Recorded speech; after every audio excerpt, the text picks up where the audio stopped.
Hello and welcome to yet another episode of Global Chit Chat, the show where we talk about matters pertaining to geopolitics. And joining me is our expert on geopolitics, Tridivesh Singh Beni. Tridivesh, welcome to Global Chit Chat once again.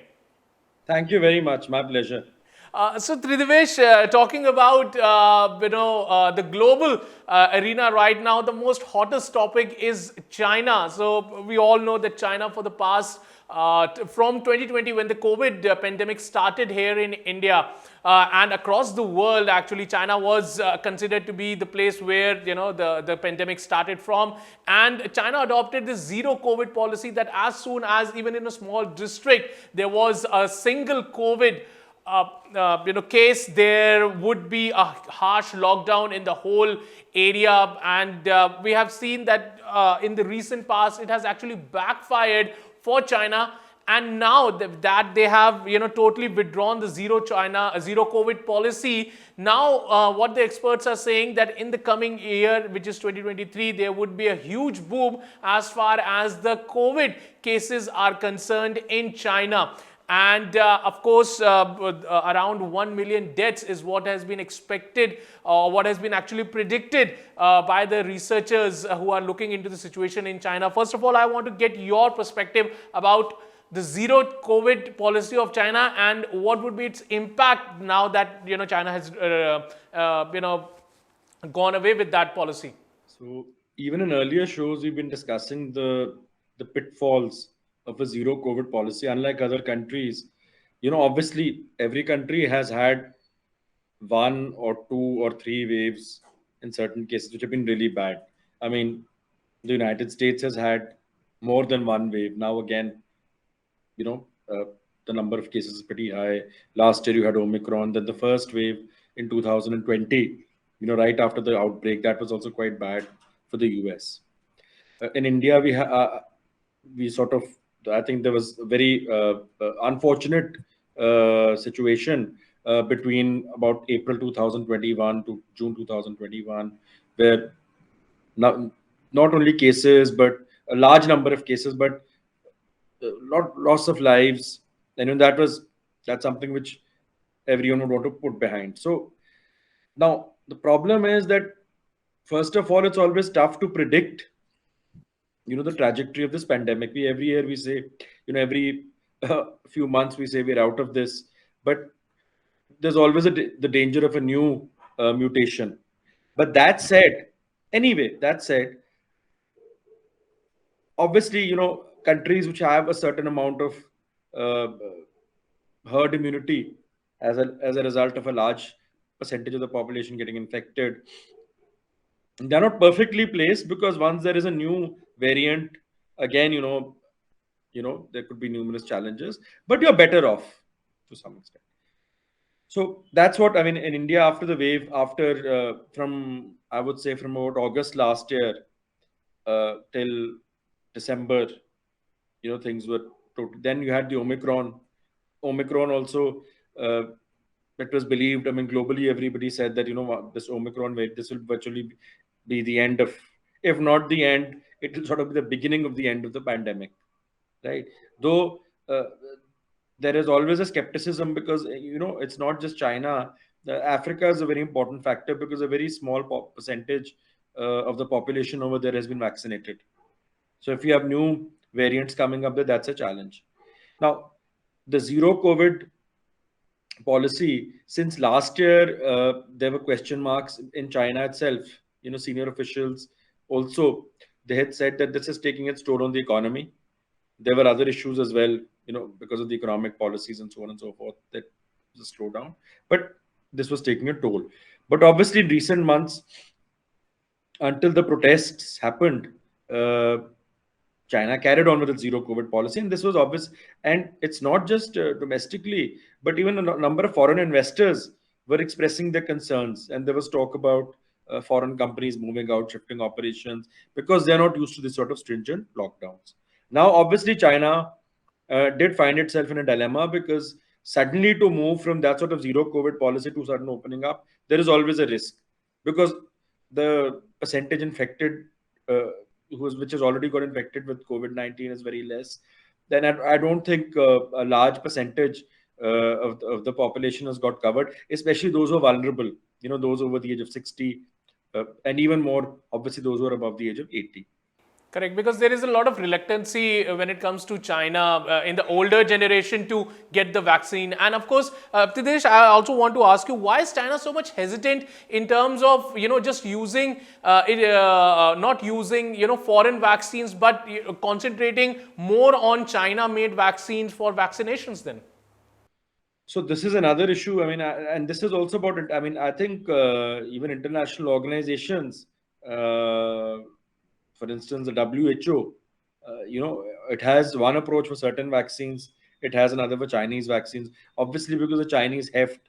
Now, a number of countries have raised concerns over WHO. Even in the beginning, right after the outbreak of the COVID-19, a number of countries had actually said that WHO is not taking a firm stance. And Taiwan, for instance, if it was allowed, to have given out some important information. That's why Taiwan has been asking for a platform. Basically on all these international, it's been asking for, especially in the aftermath of the pandemic, to get uh, a greater voice. To put forward some, because they knew about the outbreak of the pandemic much earlier. So, and obviously WHO didn't sort of take them into confidence. It didn't take their views and so on. So there is also a question mark with regard to the international organizations here, but there are also questions with regard to the efficacy. And the problem is that even if China didn't want, let's say, Pfizer, there were many other options which were there. So to depend totally, and this, frankly, this mistake has been made by a number of countries in the beginning. In fact, even India was dealing with this because you only had, basically two vaccines, uh, Covaxin, Covishield. Then Sputnik was allowed, right? So I think the basic thing is from day one. I mean, countries which have actually had sort of gamut of options, they've been better off. People can then choose whichever one they feel more comfortable with and go ahead with it. I mean, there are obviously question marks even with regard to the vaccines, because some people have their, because everybody reacts differently to it. But as of now, obviously, over the past, especially in the last year, one thing is clear, that it's not the perfect option, but it's the best option available as of now, right? You can keep on questioning uh, the side effects and long term impact and all that. Now in China, coming to your question, one was obviously the issue of the credibility of the vaccine, and obviously Chinese citizens themselves did not feel very comfortable with it. Then there is no, one that really doesn't know about, the like about other vaccines. You have information, Correct. you know uh, research has come out. Even if there are problems, you can question them. That's why recognition of certain vaccines has taken longer. WHO has gone through a particular process. So there is a bit of uh, global politics involved over here as well. And there is generally the issue of the lack of transparency. But you see, there are two ways out. One is that you allow a certain amount of herd immunity to build up, and you ensure that a significant population percentage of the population is vaccinated. Now neither has happened as such. That is the problem, and you can't, the zero COVID is not realistic. So that is now the problem which China is facing. And And obviously, another problem, Tritivesh, when we come to China, so like, okay, we have touched upon like this, the abolishment of the zero COVID policy of the China and the impact that is going to have on its people. But then there is another, what the World Bank has said, that it has actually decreased the growth rate of China, which was, I think, somewhere around expected around 5.5%. Now it has been decreased to 2 point something. And so how do you see that, one of the prominent economies of the world, now the growth rate has been reduced for it. So what impact would it have on the global economy? certainly, I mean, even though countries have tried to, there's been talk about revising changing the supply chains, reducing dependence. This from the summer of 2020. There has been talk about this. If you look at the Quad, Japan, US, Australia, uh, and India, there has been, they've been talking about changing. If you look at the Trans-Pacific Partnership also, members of the Trans-Pacific, they've been talking, but this doesn't happen overnight. And even the Western countries realize that.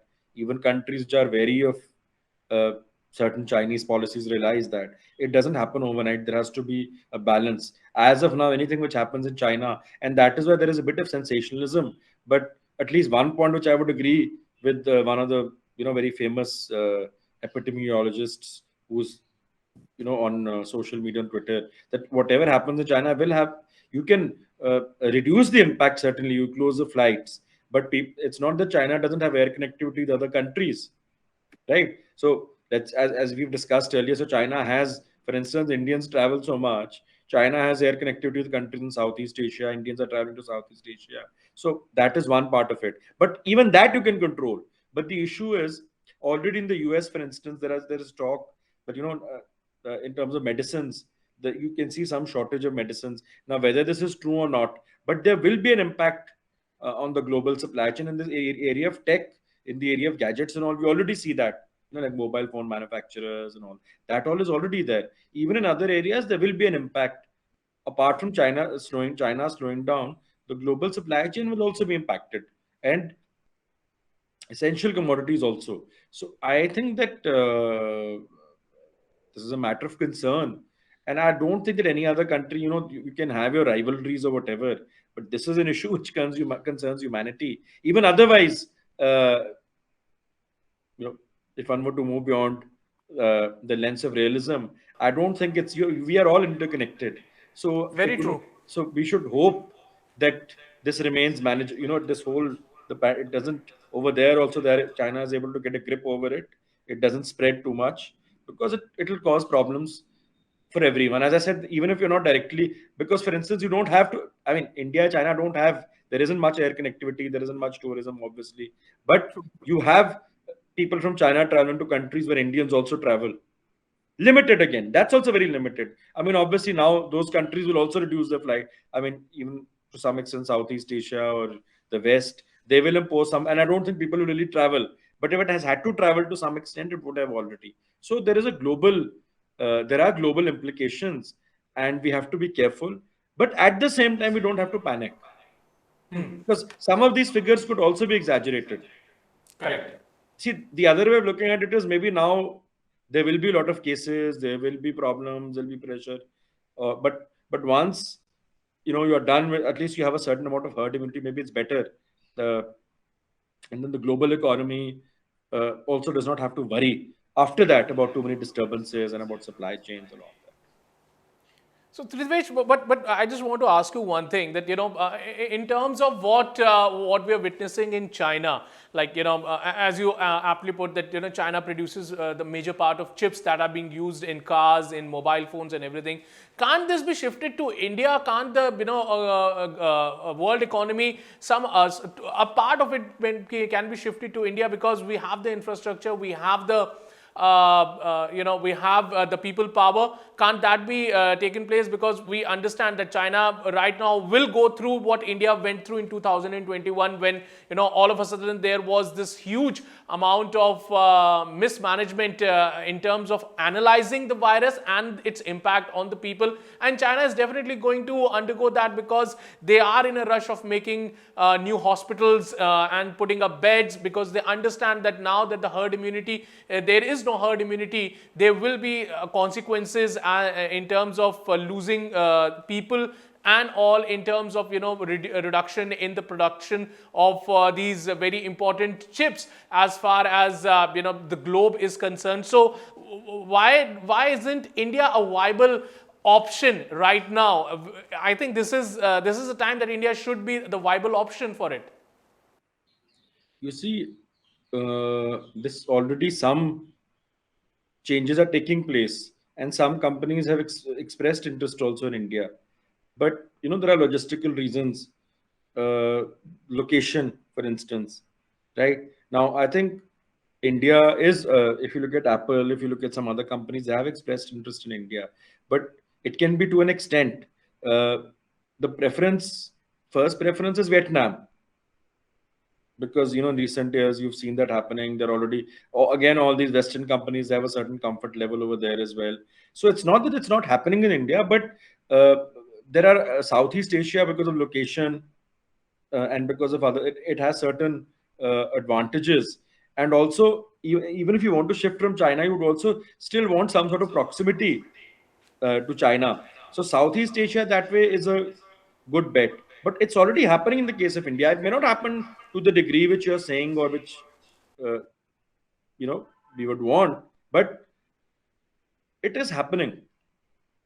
And obviously there are certain states and regions which are preferred because of the advantages they have in terms of infrastructure, in terms of even the knowledge capital, because some places which have more institutions also. I mean, if you look at engineering, if you look at science and all, there are various reasons. You also need an ecosystem also, which is supportive, not just in terms of infrastructure, but other know-how and all. So I think a number of companies are expressing interest, and especially over the last three, it started off earlier, but post the pandemic, to reduce the dependence upon China. So that is happening. But obviously, again, it'll happen over a period of time. And I think everybody, the other thing is that if you link it up to the pandemic, there is an uncertainty because you don't know about any country, at what particular point of time. So let's say you shift because of this reason, and you have the same problems here, it's of no point. So I think everybody is also, apart from the geography and looking at various options and so on and so forth, there is a bit of a wait and watch game as well. Correct, truth, Ridvesh. And now, like, moving back to China, and very interesting thing has happened in China in terms of, if we talk about world politics. So now Australia's foreign minister has now is going to travel to China after 4 years. How do you see this visit in terms of, Australia trying to cozy up to China now? Post the G20 summit at Bali, the leaders summit, I think it was evident that both China and the West, plus Australia, plus other countries, realized that you need a working relationship, because as we've been discussing about the economic relations. Now, what has happened is that if you look at the Australia-China relationship, the first of all, the foreign minister is going at a time when they're celebrating 50 years of the diplomatic relationship. The There are two. If you look at the duration, there are two parts you need to look at. The first is from about 2016 onwards, 2016, 17, and there were already concerns in Australia, like in many other, like Canada has recently expressed, about uh, political interference by China in the domestic politics of Australia. There were incidents where Chinese students had been very aggressive on campuses. Then, like we've discussed earlier about Confucius Institutes, some of the activities of the Confucius Institute. There were suspicions about Australia's uh, security being compromised. Yeah. And then also that these Confucius institutes are being used to peddle a certain agenda. So that is common to Australia, UK, US, Canada. So there's a if you actually look at the trajectory, is quite similar. So that had happened, but still there was a realization that, okay, if you look at trade, if you look at foreign direct investment, if you look at tourism, if you look at your education, obviously Australia is very dependent upon China. There is no denying that fact. So, but post the pandemic, once Australia asked for an inquiry into the origins, then there was no way out.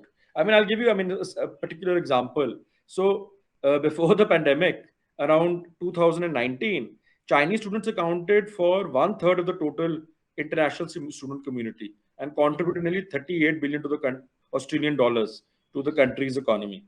Right. Similarly, if you look at the tourism sector, in 2019, Australia received 1.43 million tourists who contributed $12 billion to the Australian economy. This is just some figures.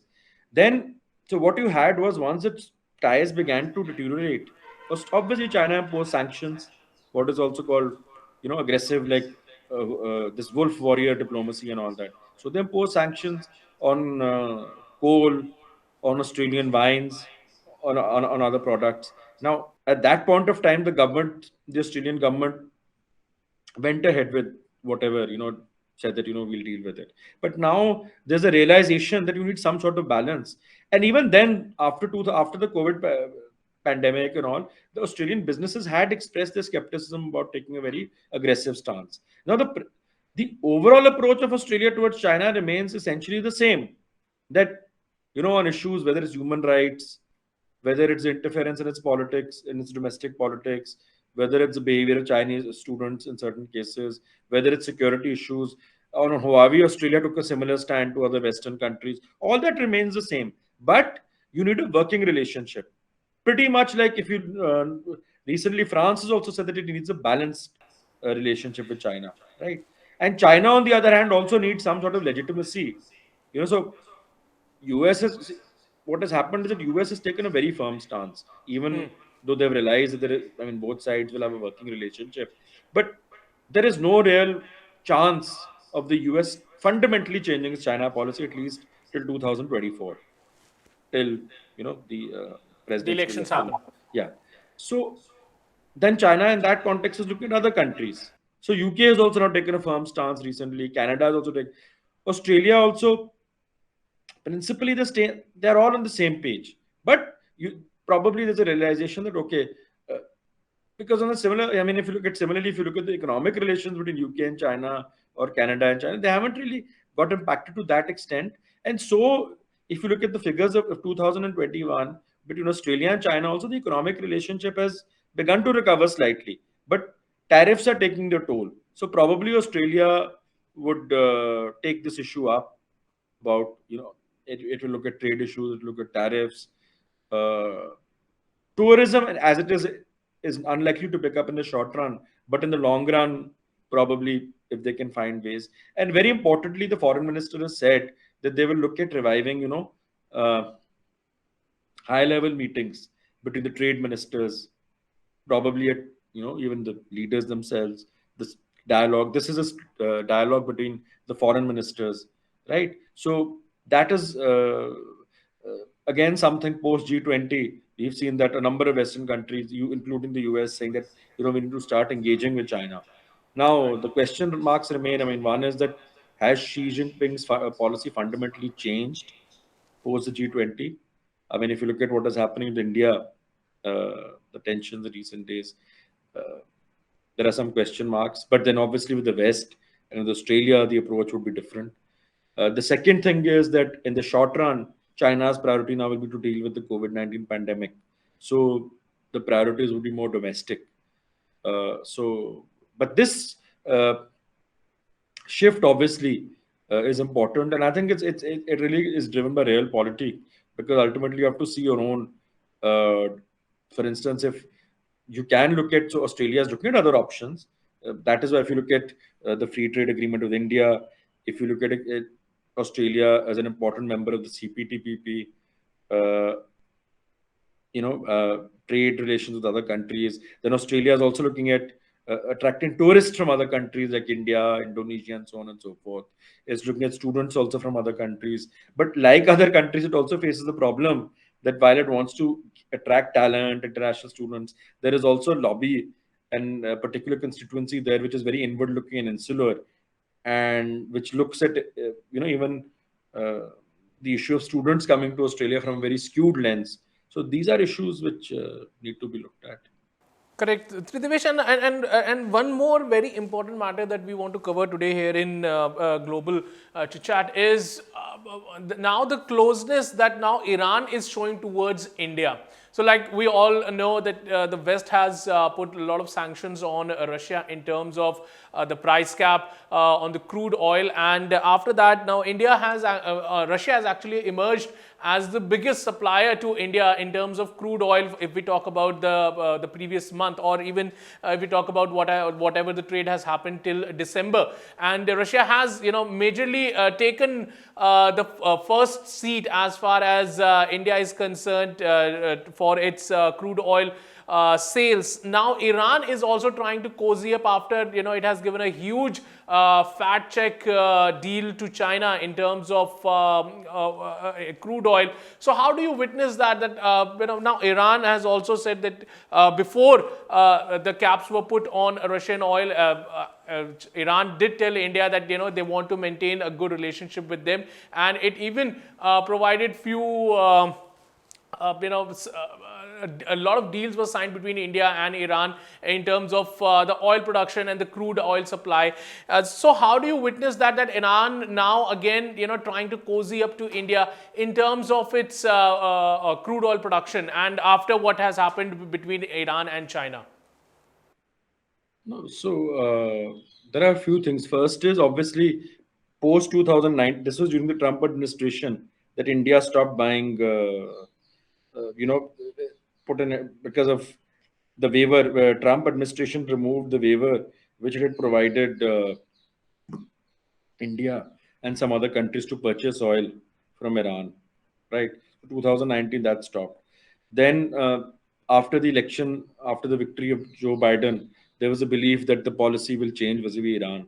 But those negotiations with regard to the Iran nuclear deal so far haven't gone anywhere as such. There has been some hope that there'll be revival, but that hasn't happened. Anyhow, since 2021, India has been paying greater attention to Iran.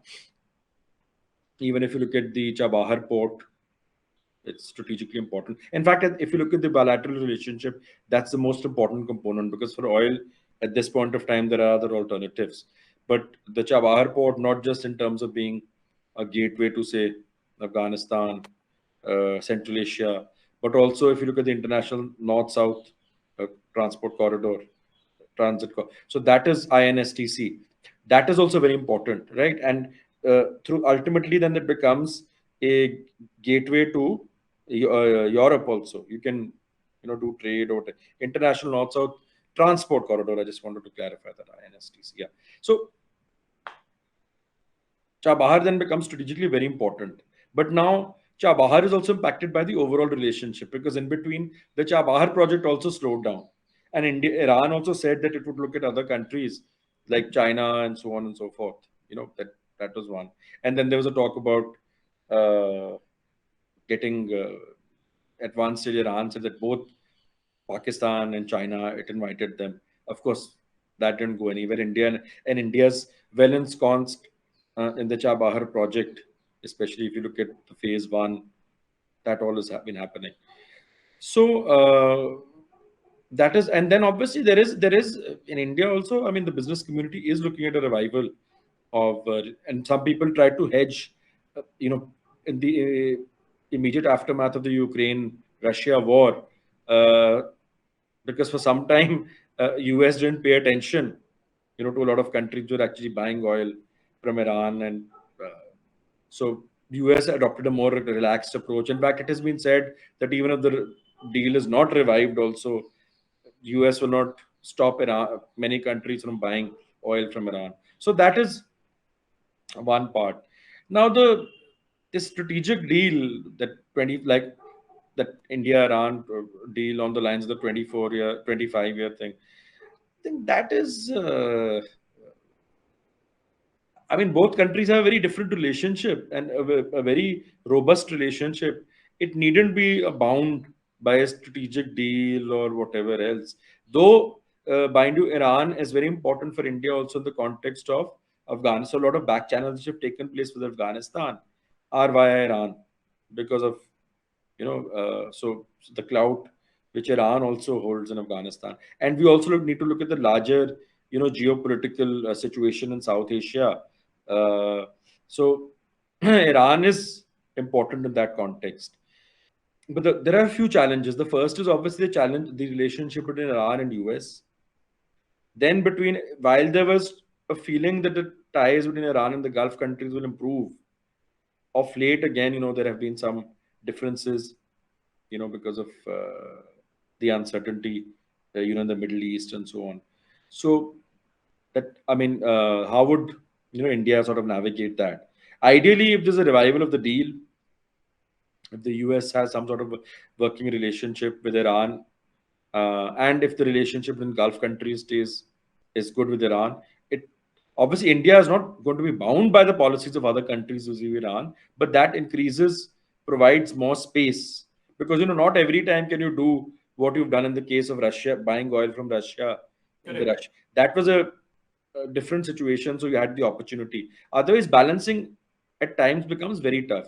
But a number of countries now want that the ties between the West and Iran stabilize because that will give them many more options. And Iran is very, from a geopolitical standpoint, and the thing is that even in Iran domestically there is a constituency which is not very happy with excessive, like they were not very happy with excessive dependence upon the West earlier, which is not very happy, even being too dependent upon China. That is also very clear. So this 25-year agreement, for instance, there were domestic objections.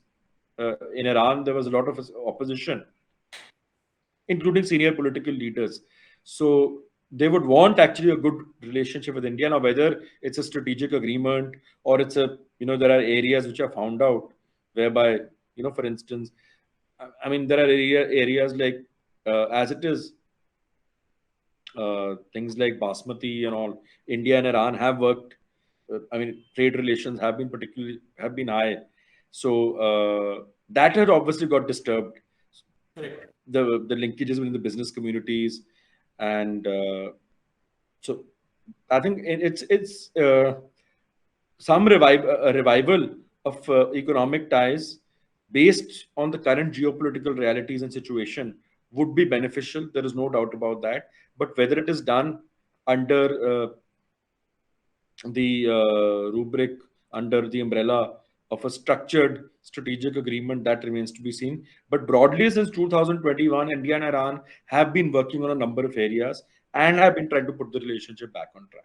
True, true, true. Well, on that point, Tridivesh, thank you very much for joining us on Global Chit Chat and sharing your insight about the geopolitical sphere and how China is in a bit of tiff right now with opening its zero COVID policy. Let's hope that things don't go out of hand there in China, as what the researchers have predicted in the next year, and keeping our finger crossed. Well, thank you very much once again, Tridivesh Singh Maini, for joining me on Global Chit Chat.